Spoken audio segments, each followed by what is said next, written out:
વ્યક્તિગત કાર્ય 34 સંખ્યાને કઈ રીતે બતાવે મૂર્ત વસ્તુ દ્વારા? એ શું છે? 10 ની 3 પટ્ટીઓ. હા, એટલે કેટલા થયા? 30. અને છૂટા કેટલા આવશે? છૂટા 4. હા, મૂકો 4. પછી 57 બતાવો. 57 માં કેટલી પટ્ટી આવશે? 5.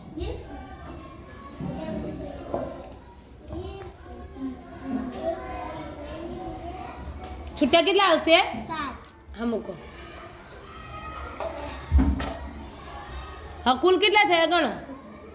10, 20, 30, 40, 50, 60, 70, 80. છૂટા કેટલા થયા? 81, 82, 83, 84, 85, 86, 87, 88, 90, 91. સરસ. કેટલા કુલ થયા? 91. 34 + 57 બરાબર કેટલા? 91. સરસ.